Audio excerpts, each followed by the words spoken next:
بسم الله الرحمن الرحيم وبه نستعين أما بعد فأعوذ بالله من الشيطان الرجيم بسم الله الرحمن الرحيم أولا يرون أنهم يفتنون في كل عام مرة أو مرتين ثم لا يتوبون ولا هم يذكرون صدق الله العظيم وصدق رسوله النبي الكريم ونحن على ذلك لمن الشاهدين والشاكرين والحمد لله رب العالمين اللهم صل على سيدنا محمد في أول كلامنا اللهم صل على سيدنا محمد في أوسط كلامنا اللهم صل على سيدنا محمد في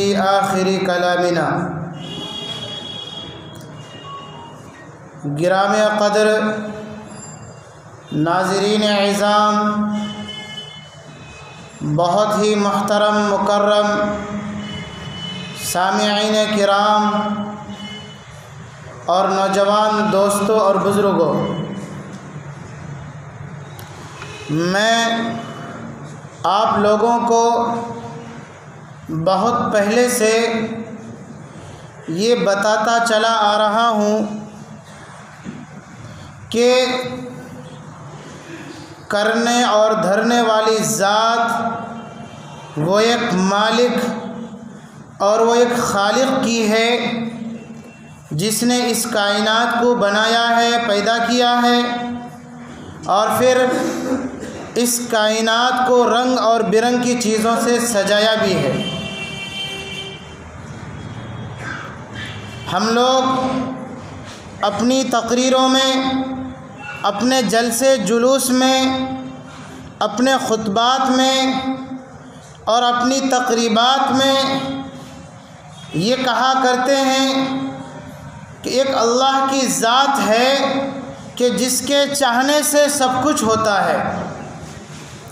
اگر دنیا کی ساری انسانیت اور ساری مخلوق ایک جا ہو کر کے کسی کام کے ہونے کے بارے میں فیصلہ کر لے، لیکن سب کا خالق، سب کا مالک اللہ تبارک و تعالیٰ اگر اس کام کے نہ ہونے کا ارادہ کر لے تو ہوگا وہی جو ایک ذات نے نہ ہونے کا ارادہ کیا ہے۔ یہ ہم تقریروں میں کہا کرتے ہیں۔ یہ صرف ہمارے جملے ہیں، یہ صرف ہماری زبان کے نعرے ہیں، یہ یہیں پر ہے، حلق سے نیچے نہیں اترا ہے۔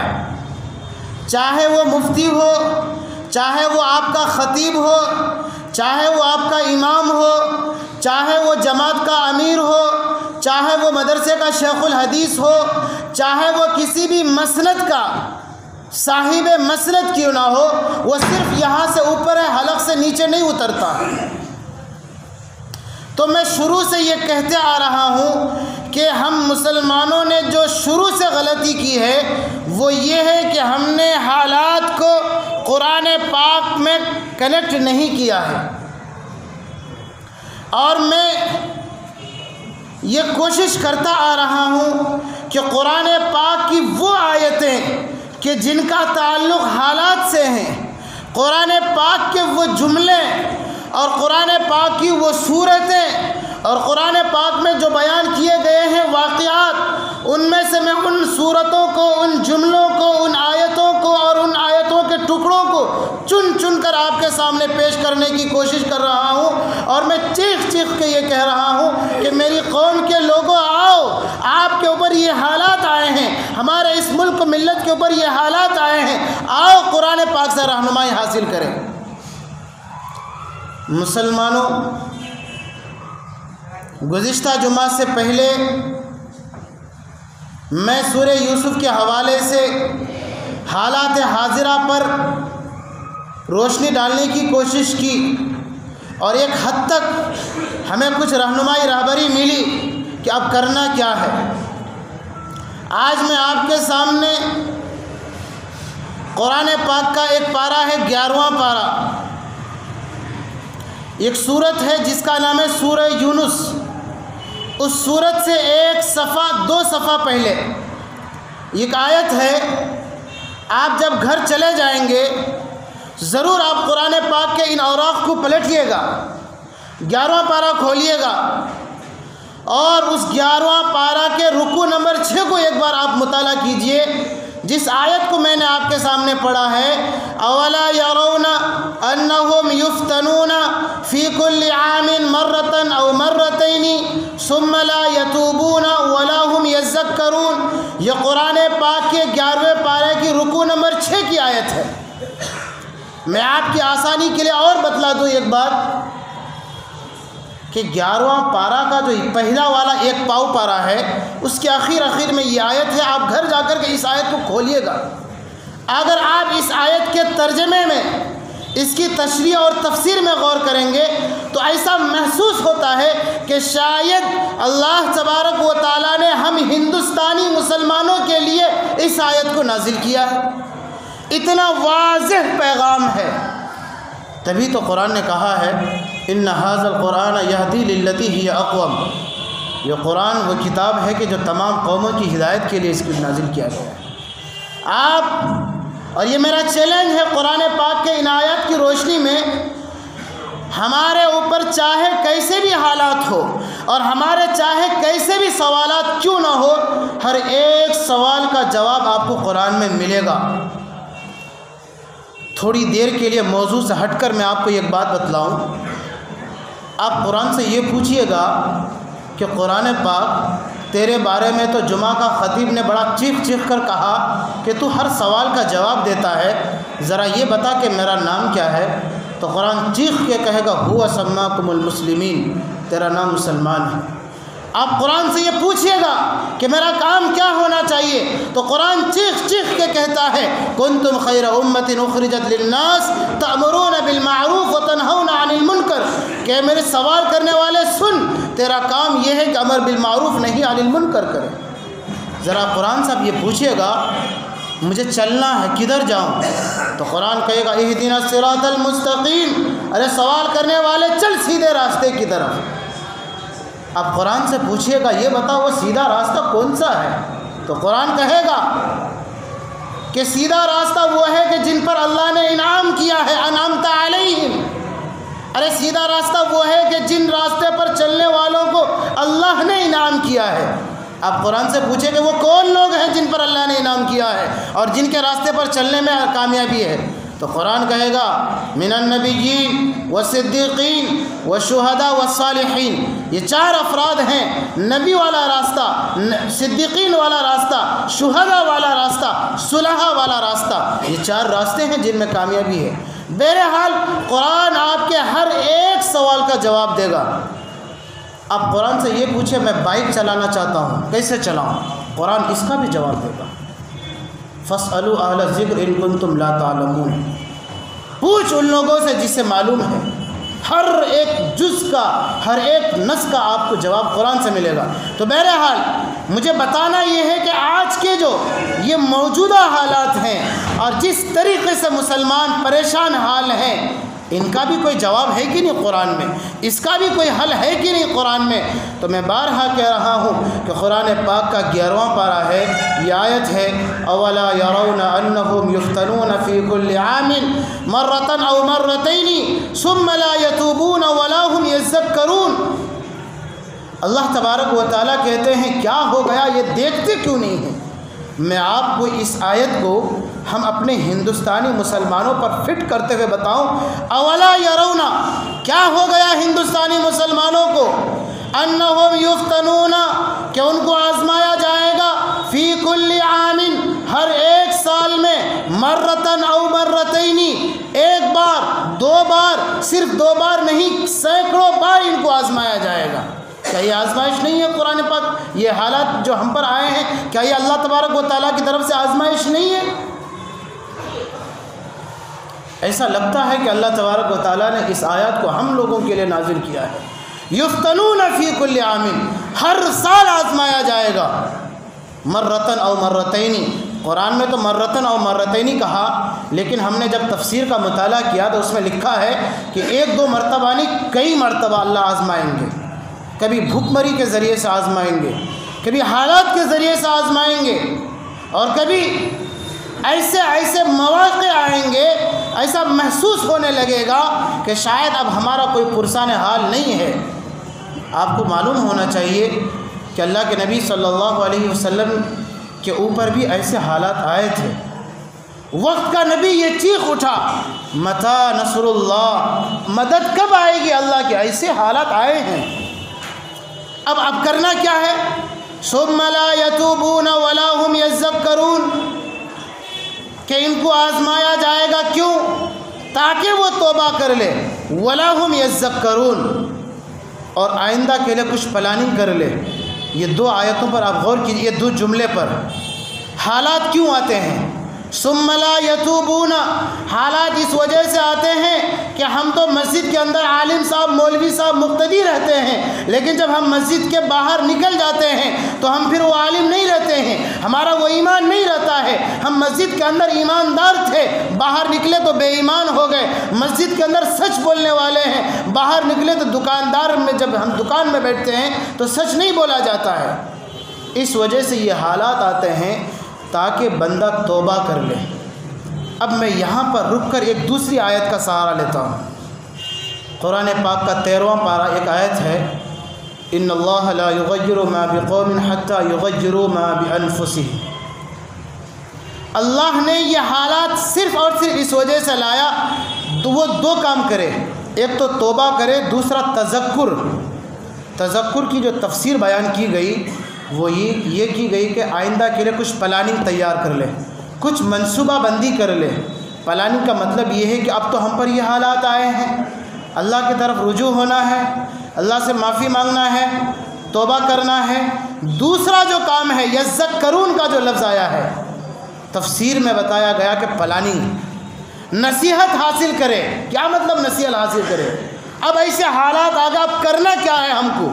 تو 2 چیزیں، حالات ہر سال آئیں گے، قرآن نے صاف طور پہ کہہ دیا ہر سال حالات آئیں گے، اور کرنا 2 کام ہے، یتوبون ولا هم یذکرون۔ نمبر 1 میں توبہ کرنا ہے، اللہ سے رجوع ہو جانا ہے۔ نمبر 2 میں پلاننگ بنانی ہے، کیسے جینا ہے، اب کرنا کیا ہے، کدھر جانا ہے، کس کی بات سننی ہے، کس لیڈر کی بات کو ماننا ہے، کیا کیا کاغذات ہمیں تیار کرنے ہیں، کیا کچھ کرنا ہے، وہ یذکرون بتاتا ہے۔ اگر ہم ایسا کر لیتے ہیں، حالات میں اپنے آپ کو کنٹرول کر لیتے ہیں اور توبہ استغفار کر لیتے ہیں، تو آئیے ایک دوسری آیت، یہاں پر اللہ تبارک و تعالیٰ 24ویں پارے میں ایک آیت ہے، یہ 24واں پارہ بالکل اخیر میں ہے، ان الذين قالوا ربنا الله ثم استقاموا تتنزل عليهم الملائكة الا تخافوا ولا تحزنوا وابشروا بالجنة التي كنتم توعدون، کہ ایسے حالات میں بھی اگر کوئی اللہ سے رجوع ہو جاتا ہے اور یہ کہتا ہے ربنا اللہ، سب کچھ کرنے دھرنے والی ذات ہماری رب کی ہے، اللہ کی ذات ہے، ثم استقاموا، پھر وہ اس پر قائم رہ جاتا ہے، اب اللہ کیا کرتے ہیں، تتنزل علیہم الملائکہ، فرشتوں کا نزول ہوتا ہے اس کی مدد کے لیے۔ پھر کیا ہوتا ہے، اللہ تخافوا، جو کچھ ہو گیا، جو کچھ بیت گیا، جو کچھ مصیبتیں اس پر آ پڑی، لا تخافوا، کوئی غم نہیں ہوگا اس کو، ولا تحزنوا، اور آئندہ اس کو کسی طرح کا کوئی غم، کوئی خوف نہیں ہوگا، اور پچھلے جو کچھ ہو چکے اس پر اسے افسوس بھی نہیں ہوگا۔ یہ 2 چیزیں ہیں، کرنا 2 کام ہے، پھر اللہ تبارک و تعالیٰ کی طرف سے مدد 3 طرح سے آ رہی ہے۔ نمبر 1 میں کرنا یہ ہے کہ یتوبون، توبہ کرنا ہے۔ نمبر 2 میں پلاننگ کرنی ہے۔ اب ہوگا کیا، ربنا اللہ، ہم اگر اس میں استقامت کے ساتھ جمے رہتے ہیں تو اللہ فرماتے تتنزل علیہم الملائکہ، فرشتوں کا نزول ہوگا، اللہ تخافوا ولا تحزنوا، جو حالات تم پر گزر چکے اور جو تم پریشانیوں میں مبتلا ہو چکے اس پر کوئی غم نہیں ہوگا، ولا تخافوا، اور آئندہ کے لیے آپ کو کوئی ڈر نہیں ہوگا۔ کیا نہیں ہے آج اس زمانے میں اور ان حالات میں مسلمانوں کو پچھلے زمانے کی بھی پریشانی اور آئندہ کے لیے ڈر، خوف گھسا ہوا ہے۔ اور آگے کیا ہوگا؟ نحن اولیاؤکم فی الحیات الدنیا وفی الآخرہ۔ اللہ فرماتے کہ ہم تمہاری رہنمائی اور نگہبانی کریں گے فی الحیات الدنیا وفی الآخرہ، دنیاوی زندگی میں بھی اور اخروی زندگی میں بھی۔ یہ وہ دو آیتیں ہیں کہ جس کے ذریعے سے معلوم ہوتا ہے اب ہم کو کرنا کیا ہے، اور جب کر لیتے ہیں تو اللہ کیا کرے گا ہمارے لیے۔ اگر ان دونوں باتوں پر ہم عمل کر لیں گے تو پھر انشاءاللہ وہ دن دور نہیں کہ اللہ تبارک و تعالیٰ کی مدد ہم اس طرح سے اپنی آنکھوں سے دیکھیں گے کہ جس کا ہم گمان بھی نہیں کر سکتے تھے۔ ایسے حالات آئیں گے، لیکن شرط یہ ہے کہ ہم تبدیلی اپنے اندر لائیں۔ قرآن پاک کے جو 13ویں پارے کی جو میں نے آپ کے سامنے آیت پڑھی ہے، اس آیت میں اللہ یہی فرما رہے ہیں کہ ہم تو اپنے حالات کو بدلنا نہیں چاہتے ہیں، اور چاہتے ہیں کہ خدا کا نظام بدل جائے۔ آپ چاہے روزانہ فجر کی نماز میں قنوت نازلہ پڑھ لیجئے، ہر جمعہ کو گڑ گڑا کر کے آنسو بہا لیجئے، اور جب مسجد سے باہر نکلیں گے تو شادی میں وہی رسم و رواج، شادی میں وہی فضول خرچی، یہ سب کچھ رہے گا، تو پھر کہاں سے تبدیلی آئے گی؟ ہم اپنے اندر تبدیلی نہیں چاہتے اور خدا کے نظام میں تبدیلی چاہتے، یہ کیسے ہو سکتا ہے؟ خدا کا نظام یہ ہے کہ اگر ہم خدا کے حکموں سے منہ موڑ لیتے ہیں، حالات آئیں گے، اب ہم خدا کے حکموں سے منہ موڑے ہوئے ہیں، اللہ تبارک و تعالیٰ کے طور طریقے سے اپنے آپ کو بہت دور لے جا کے رکھے ہیں، پھر چاہتے ہیں کہ ہم بدلیں گے نہیں، شادی اسی رسم و رواج کے مطابق کریں گے اور اللہ اپنا نظام بدل لے، ایسا کبھی نہیں ہو سکتا ہے۔ میں نے دو چیزیں آپ کو بتلایا تھا اس سے پہلے کہ اللہ تبارک و تعالیٰ کی ایک سنت ہے اور ایک عادت ہے اور ایک قدرت ہے۔ اللہ تبارک و تعالیٰ اپنی قدرت، اس کی قدرت یہ ہے کہ وہ جو چاہے کر سکتا ہے، لیکن اپنی سنت سے وہ کبھی نہیں ہٹتے ہیں۔ وَلَن تَجِدَ لِسُنَّةِ اللَّهِ تَبْدِيلًا، کہ نبی آپ اللہ کی سنت میں کوئی تبدیلی نہیں دیکھیں گے۔ جو آدمی جس طرح سے وَلَا هُمْ يَذَّكَّرُونَ، اس آیت کا مطلب یہ ہے کہ جو آدمی جیسی پلاننگ کرے گا، جو آدمی جیسی تدبیر اختیار کرے گا، جو آدمی جیسا منصوبہ بنائے گا، ویسی اسے کامیابی ملے گی۔ یہ اللہ کی سنت ہے، اور اللہ کی قدرت یہ ہے کہ اس کے خلاف بھی کام کر دے، لیکن اللہ اپنے قدرت کے مطابق فیصلے نہیں کرتے ہیں۔ اب ہم چاہتے ہیں کہ اللہ تبارک و تعالیٰ کی ساری مددیں ہم پر آ جائیں، تو ضروری ہے کہ اپنے اندر تبدیلی لائیں۔ ضروری ہے کہ ہمارے اکابرین، ہمارے علماء، ہمارے رہبر، ہمارے رہنما جو جو احکام دے رہے ہیں، جو جو ان کی طرف سے حکم درخواست اور ان کی طرف سے جو مانگ آ رہی ہے، اسے ہمیں پورا کرنا ہوگا۔ یہ ہے یذکرون کا مطلب۔ ابھی اس وقت پورے ملک میں اسلام کے تحفظ، سکون کے تحفظ اور شہریت کے تحفظ کا جو مسئلہ ہے، اس تعلق سے ہمارے وہ اکابرین جو اب تک خانقاہوں میں بیٹھ کر کے اللہ اللہ کیا کرتے تھے، وہ مشائخ، وہ علماء، وہ اساتذہ جو اپنے مسند درس میں بیٹھ کر کے قال اللہ قال رسول اللہ کی صدائیں بلند کر رہے تھے، اب ہر کوئی اپنا مسند چھوڑ کر، اپنی سیٹیں چھوڑ کر، سب کی ایک آواز ہے کہ اس وقت آپ سے قربانی کا مطالبہ کیا جا رہا ہے، اس وقت آپ سے وہ چیزیں مانگی جا رہی ہے کہ شاید آپ کا دل گوارا نہ کرے، لیکن آپ کو وہ قربانی دینی ہوگی، آپ کو اپنے اندر چینجنگ، تبدیلی، بدلاؤ لانا ہوگا، آپ کو خدا کے بتائے ہوئے اصول کے مطابق زندگی گزارنی ہوگی، اور آپ کو ایک منصوبہ تیار کرنا ہوگا۔ اسی منصوبہ، اسی پلاننگ کی ایک کڑی یہ ہے کہ اس وقت پورے ملک کو، ملت میں جو امت کے رہبر، رہنما کہلائے اور سمجھے جاتے ہیں، ان کی یہ ہدایتیں ہیں کہ آپ کے پاس وقت ہے، آپ کے پاس مہلت ہے، آپ اپنے اس وقت کو اور اس مہلت کو غنیمت جانتے ہوئے پورا استعمال کریں۔ حق وہ ہے کہ جس کو مانگا نہیں جاتا ہے، چھینا جاتا ہے، لیکن جب کبھی ظالم حکمراں مسلط کیے جاتے ہیں تو ظالم کو ظلم سے روکنا بھی یہ ایمان والوں کی ذمہ داری ہے، اور مظلوم کو اس پر جو ظلم ختم ہو رہا ہے، اس سے روکنا بھی ضروری ہوتا ہے۔